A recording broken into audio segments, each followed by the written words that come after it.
Imagine digging into the ground and uncovering evidence that the Bible's stories actually happened.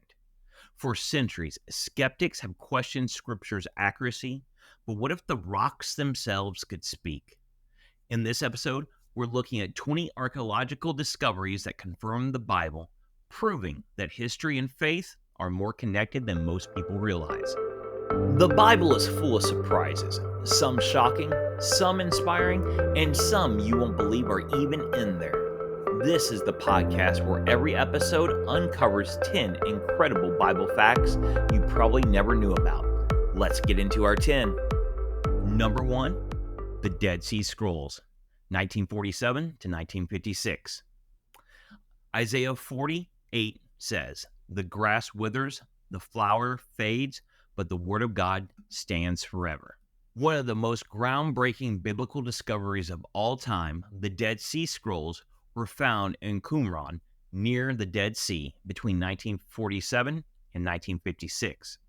These ancient manuscripts include fragments from nearly every book of the Old Testament, with the exception of Esther. The scrolls, dated between 250 BC and AD 68, prove that the text of the Hebrew Bible has been remarkably well preserved for over 2,000 years. Before this discovery, the oldest copies of the Old Testament came from the Masoretic text, 9th century to 10th century AD. But the Dead Sea Scrolls confirm that the Hebrew Bible had changed very little over time. A complete scroll of Isaiah, dating back to at least 100 BC, was found among the scrolls. When compared to the Masoretic text, scholars found that it was nearly identical, apart from minor spelling differences. This discovery silenced critics who claimed that the Bible had been radically altered over time. Additionally, some of the scrolls contain writings from the Essenes, a Jewish sect that lived near Qumran. These writings provided insights into first century Jewish thought, which helped scholars understand the world Jesus lived in. The scrolls are now housed in the Shrine of the Book Museum in Jerusalem. Number 2, the Tel Dan Inscription, 1993. 2 Samuel 5:3 says, "Therefore all the elders of Israel came to the king of Hebron, and King David made a covenant with them at Hebron before the Lord, and they anointed David king over Israel." For many years, some scholars argued that King David was a myth, as there was no direct archaeological evidence outside the Bible. That changed in 1993 when archaeologists discovered a 9th century BC inscription at Tel Dan, a site in northern Israel. The inscription, written in Aramaic, refers to the house of David and confirms that David was a real historical figure. The Tel Dan stele was written by an Aramean king, likely Hazael of Damascus, who boasts about his military victories over Israel and Judah. The phrase "House of David" suggests that David was not just a tribal leader, but a dynasty founder, as the Bible describes. Before this discovery, skeptics believed that David was simply a legendary figure, much like King Arthur. The Tel Dan inscription silenced many of these claims and confirmed that the Davidic lineage was well known even in the 9th century BC. Number 3, the Moabite Stone, or Mesha Stele, 1868. 2 Kings 3:4-5 says, "Now Mesha, king of Moab, was a sheep breeder, and he regularly paid the king of Israel 100,000 lambs and the wool of 100,000 rams. But it happened when Ahab died that the king of Moab rebelled against the king of Israel." Discovered in Dibon, Jordan in 1868, the Mesha stele, also called the Moabite Stone, is a black basalt stone with an inscription from King Mesha of Moab, dating back to 840 BC. The inscription is one of the earliest non-biblical references to Israel, and it closely matches the events described in 2 Kings 3. The stone describes how Mesha, the king of Moab, rebelled against Israel after being forced to pay tribute. The Bible records this rebellion, noting that Mesha was a vassal of King Ahab, but later fought against Jehoram, the son of Ahab. The Mesha stele provides a parallel account of this conflict from the Moabite perspective.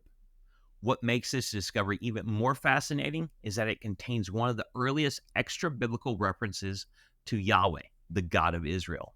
The stone mentions how Mesha defeated the Israelites and took their sacred objects, referring to the name Yahweh. This inscription confirms the existence of Israel, Moab, Yahweh, and a biblical battle. Number 4, the Pool of Bethesda, 19th century. John 5, 2-3 says, "Now there in Jerusalem by the sheep gate a pool, which is called in Hebrew Bethesda, having 5 porches. In these lay a great multitude of sick people, blind, lame, paralyzed, waiting for the moving of the water." For centuries, skeptics doubted the Gospel of John's description of the Pool of Bethesda, where Jesus healed a man who had been paralyzed for 38 years.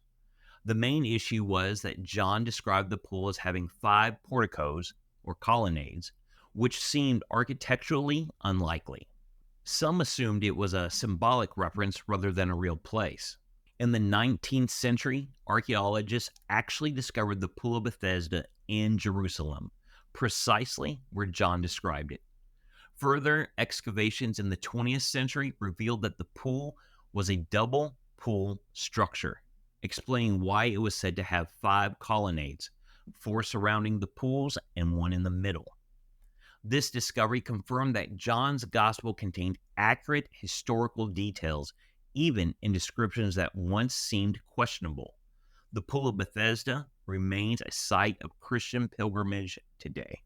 Number 5, the Pilate Stone, 1961.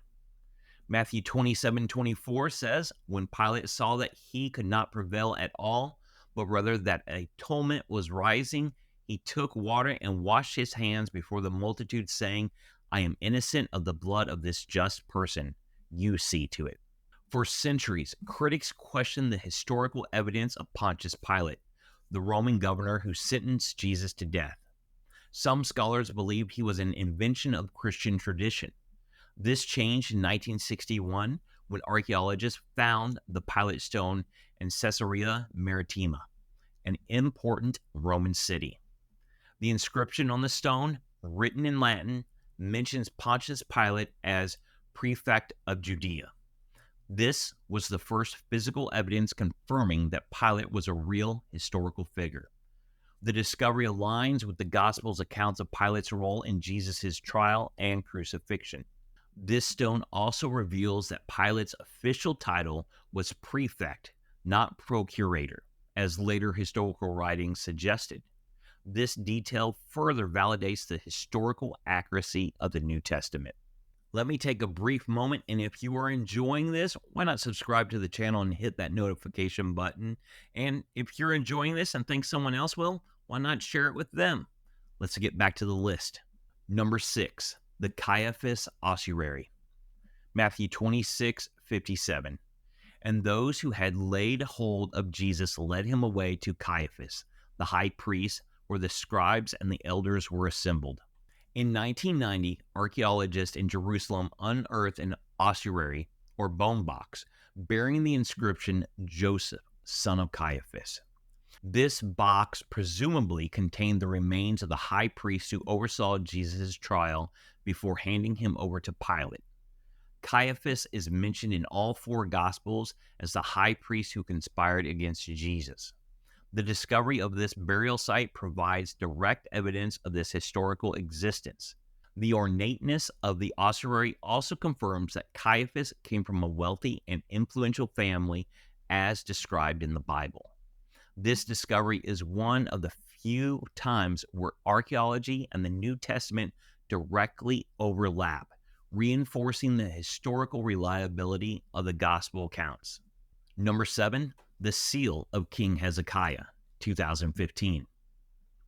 2 Kings 18:5 says, "He trusted in the Lord God of Israel, so that after him was none like him among all the kings of Judah, nor who were before him."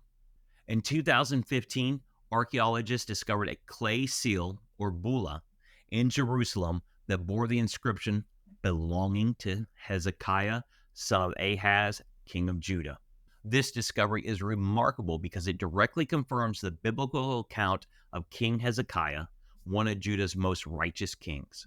Hezekiah ruled from 715 to 686 BC and was known for his religious reforms, including the destruction of pagan altars and the reinstatement of proper worship in the Temple of Jerusalem.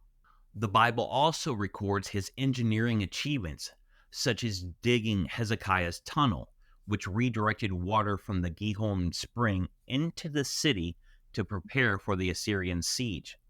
The seal was found in the Ophel near the Temple Mount and is the first royal Judahite seal impression ever found in an official archaeological excavation. It solidifies Hezekiah as a historical figure and confirms his role as described in 2 Kings, 2 Chronicles, and Isaiah. Number 8. Hezekiah's Tunnel, 1838. 2 Chronicles 32:30 says, "This same Hezekiah also stopped the water outlet of Upper Gihon and brought the water by tunnel to the west side of the city of David. Hezekiah prospered in all his works." Discovered in 1838 by American biblical scholar Edward Robinson, Hezekiah's Tunnel is a 1,750-foot long tunnel in Jerusalem. This remarkable engineering feat was built around 701 BC to secure Jerusalem's water supply before the invasion of King Sennacherib of Assyria. The Bible explicitly describes how Hezekiah blocked off external water sources and diverted the Gihon spring to flow into Jerusalem's walls through this tunnel. This prevented the Assyrians from cutting off the city's water during their siege. The tunnel is still functional today, and visitors can walk through it. Inside, archaeologists found the Siloam Inscription, a Hebrew engraving describing the completion of the tunnel, providing direct evidence that the biblical account of its construction is true. Number 9. The Lachish Letters, 1930s. Jeremiah 34:7 says, "When the king of Babylon's army fought against Jerusalem and all the cities of Judah that were left, against Lachish and Azekah, for only these fortified cities remained of the cities of Judah."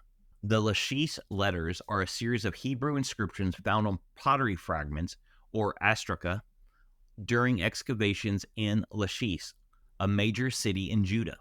These letters date to the time of Nebuchadnezzar's invasion of Judah in around 586 BC. and offer a first-hand account of Judah's final days before the Babylonian exile. One of the most famous letters, Lachish Letter 4, mentions the failure of communication from Azekah, a fortified city. This aligns with Jeremiah 34:7, which lists Azekah as one of the last cities standing before the Babylonians overtook Jerusalem. The letters provide rare eyewitness evidence of the Babylonians' conquest and confirm the biblical narrative of Judah's final struggle before its destruction. Number 10, the Nabonidus Cylinder, 1854. Daniel 5:16, "And I have heard of you that you can give interpretations and explain enigmas. Now if you can read the writing and make known to me its interpretation, you shall be clothed with purple and have a chain of gold around your neck and shall be the third ruler in the kingdom." The Nabonidus Cylinder, discovered in Babylon, or modern Iraq, in 1854, is a cuneiform inscription written by King Nabonidus, the last king of Babylon. Though it doesn't directly mention the Bible, it provides key evidence confirming the historical accuracy of the book of Daniel. Before this discovery, historians claimed that the Bible was mistaken in naming Belshazzar as the last king of Babylon, such as in Daniel 5. Secular records only mention Nabonidus. However, the Nabonidus Cylinder revealed that Nabonidus spent years away from Babylon, leaving his son Belshazzar to rule in his place. This explains why Belshazzar offered Daniel the position of third ruler in the kingdom, Daniel 5:16, as he himself was only second in command. This discovery vindicated Daniel's account and proved that Belshazzar was a real historical figure, just as the Bible describes. And that's your 10. Which one surprised you the most? Any that you didn't know? Let me know in the comments. And if you want more Bible facts like this, hit that subscribe button and turn on the notifications so you don't miss the next episode. And consider sharing this with someone who needs to hear it. We'll see you next time.